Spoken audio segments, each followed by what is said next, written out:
lovelies, and welcome back to another Love Island review. Yes, I hope you're all doing well. And of course, I just want to say a massive welcome to my new subscribers.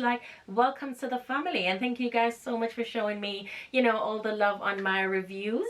Yeah, they actually keep me going, so continue to show me all the love. Give my videos a thumbs up, and if you would love to, you can just comment down below. Keep the engagement going, guys, yes. And you can also share my videos with your family and friends for them to tune in as well. So yeah, as I said, guys, yes, this is another Love Island review, and we are back here once again to give you all the goss. I'm here to spill all the tea that's been going on, guys. So if you haven't watched tonight's episode, I'm very sorry, but you probably have to watch this tomorrow because we are going to get into some things, and I don't want to spoil it for you guys. Don't want to give you any spoilers, but anyways, my lovelies, let's just jump right into it. Okay. Tonight's episode was a good watch, but what I would love to say is that all this reconciliation going on, I was just like, oh my gosh, I knew it was gonna happen, but it was just a little bit jarring, like everyone crying, everyone, getting back together, breaking more people's hearts and all of that. So it was a little bit, one of them episodes, but we still had some good bits in there, which it was still a fun little episode to watch, so I won't complain. It wasn't all that dead. But first I would have to get into Andrew and Tasha. Like, girl, all that crying, and you're gonna go right back to him? What's going on?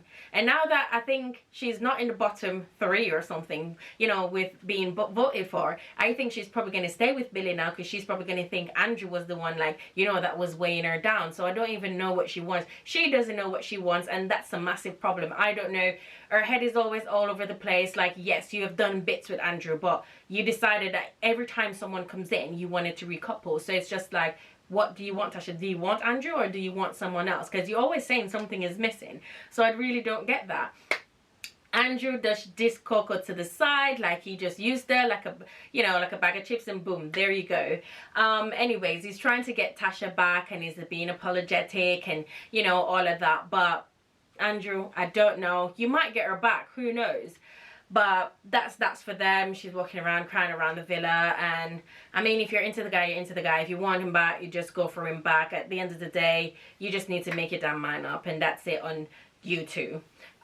Paige and Jax, I know she's gonna take him back, and I knew the same storyline would happen. Oh, you write something on a piece of paper, like I said in the last review, then she's gonna accept it and just, forgive him, and they're gonna live happily ever after. And I'm I'm just tired of that storyline. I'm just tired of the same bullshit. Please, girl, I can't wait for them to have movie night, because you need to see how this man behaved. Please, just carry on. But she's all giggly and all and just the bare minimum, and you can just, these girls are just head over heels. But that's up with them, is being really apologetic as well. But I just don't think it is sincere, because just last night just on Friday night, you were saying you don't see the point of apologizing and stuff like that, but since everyone spoke to you, you didn't even want to be in the villa anymore. But all of a sudden, you don't see yourself without Paige, and you want Paige back. Same old dead storyline. We've seen it over and over and over. We see it last year with Liam and thingy. And guys, if Paige and Jax win this Love Island, honestly, I am gonna stop watching it, because it's just bullcrap at this point. These behaviors, no, well, you know what, it is what it is. It is what it is. It is what it is. Let them do what they want to do at the end of the day. But if they win, I ain't watching that. I ain't watching that, guys. Well, don't hold me to that. Don't hold me to that. I swear off Love Island every year. But look at me here now. This year doing a Love Island review. Okay. Then we have Dami and India. They are both friends on, the people they brought back from Castle Moore. So of course, India and Dami had the chat, and of course they were saying that they had the feels. And I just think Dami is just this person that is just a very sweet talker, and I'm not saying he doesn't have feelings for India, or they don't have feelings for each other, or they don't see each other progressing and stuff like that. But it's the way that he goes about stuff, and then the way that he downplays stuff like, oh, this is not how it happens, and he plays a version in his head that makes it seem so innocent. And I'm like, India, I really want you to see that what he has done on movie night, because he just didn't just move on with Summer from the very first night. He was egging on the boys. He was trying to even convince Luca. He got mad at Luca for telling him, like, Luke, you messed up, blah, blah, blah. He tried to get in a freaking argument with that. So I really want her to see, because I just feel like she probably will be turned off by that. But then again, who else will be in the villa for her at that point, unless they keep Deji in there. But at that point, maybe Deji won't even want to be coupled up with her, because she literally just friend-zoned him. And of course, he was getting a little bit sassy with her, because, you know, they went to have the chat, and she was like saying, you know, her and Dami had basically reconciled. They spoke about what happened in Castle Moor, and she's happy to move on with him.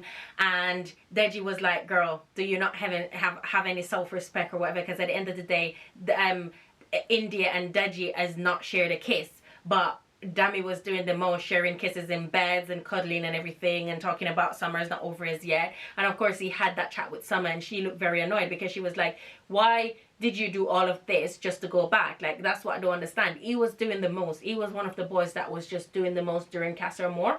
And the problem is not him getting to know someone else or moving on to someone else. The problem is how he went about it, and now he wants to be back with India. So it's just a little bit iffy. Luca.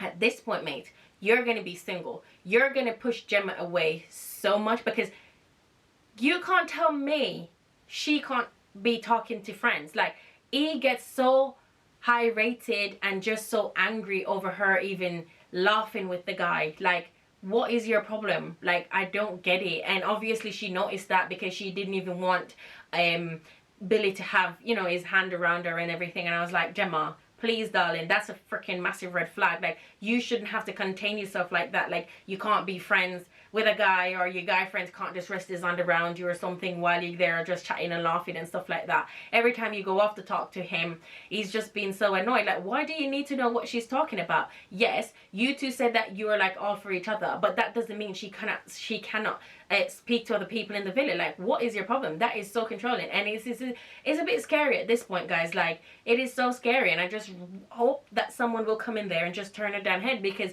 he just needs to be just thrown out. Like, at this point, I'm just sick of his freaking bullshit. Like, go and sit down one side, man. You can't be that freaking obsessive. Like, what? Mad. That is just, it's just crazy. Like, that's just crazy. Guys, I told you before, I did not trust Josh.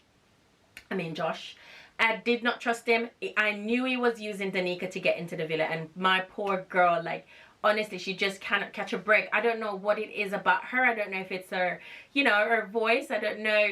Like, she just has, like, this demanding voice, I think. Like, you know, like, I don't know. It's just something. Like, these guys, like, and I don't get if something is wrong. I don't know, guys, because these guys are friend zoning you, but you're still forcing yourself onto them. Like, oh, we can do a bit of kissing and whatever. Like, he looks so annoyed with her. Like, girl, I'm trying to tell you, we're not going to be anything past the friend zone, and you're there wanting to lips and all of that and saying it doesn't have to mean anything. Like, Danica, you cannot be that desperate, darling. Like, you're a freaking baddie gal. You're an off Jamaican. Like, please don't let us look bad. We don't do that. We don't gravel for the men. They gravel for us. You understand? Like, come on, girl, come on.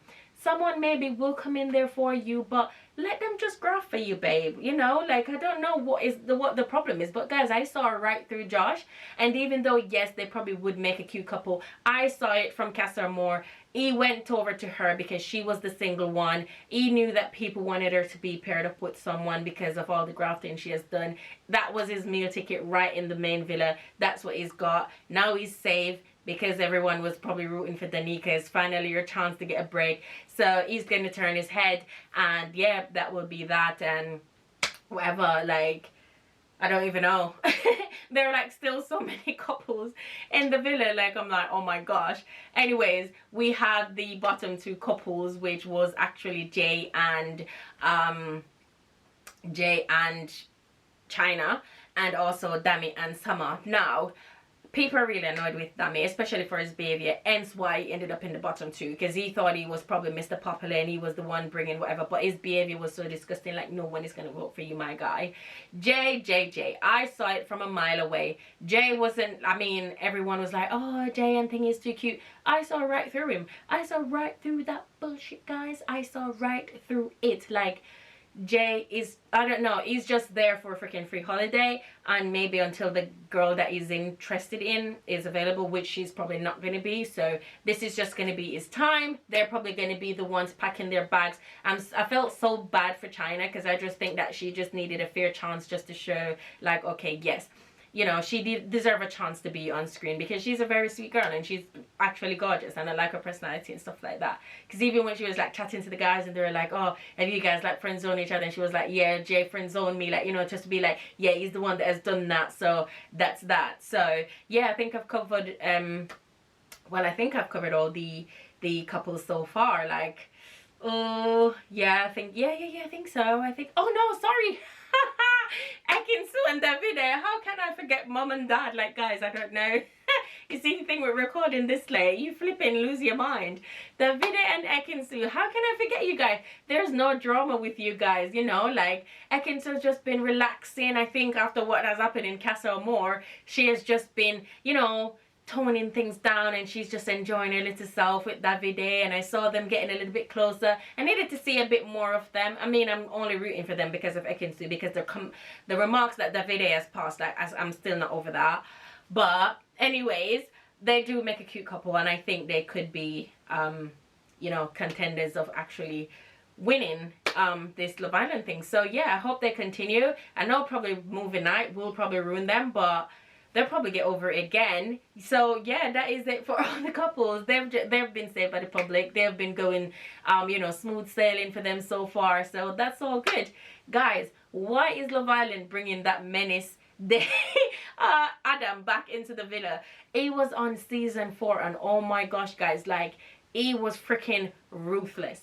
He was ruthless how he treated the women, and how he just hopped from one to the next. And like, guys, listen, if you remember season 4, you would remember Adam and Rosie and what's her name, Zara, that's now with Sam from what they made in Chelsea, whatever it's called. Guys, he was freaking ruthless. Now they're bringing him back, and I'm like, why are you bringing Adam back? But I don't know, it might be a twist to it, guys. I'm not shutting it down just yet, so we will see what he actually brings to the villa, because that guy is a freaking menace. He is a menace to the Love Island villa. So we shall see what he will be bringing tomorrow night. So guys, stay tuned. Make sure you're back here tomorrow night for the review. Please do not miss it, because I know tomorrow's going to be spicy. We're going to be getting into some more things. Like, we already know Jay and China is going home, so I'm not even going to debate about that, because they're going to want to save Dami for India and everything like that. So we shall see, we shall see. But guys, I don't want this review to be too long, and I think it's already too long anyways, because once I get chatting, that's just me. I just love to chat. Anyways, my lovelies, thank you so much for watching, and please remember to give this video a thumbs up. And of course, if you're watching thus far and you haven't been subscribed to my channels yet, just hit that red subscribe button down below and turn your notification bell on, so you will never miss another episode, well, another upload. Anyways, my lovelies, good night and see you tomorrow. Bye.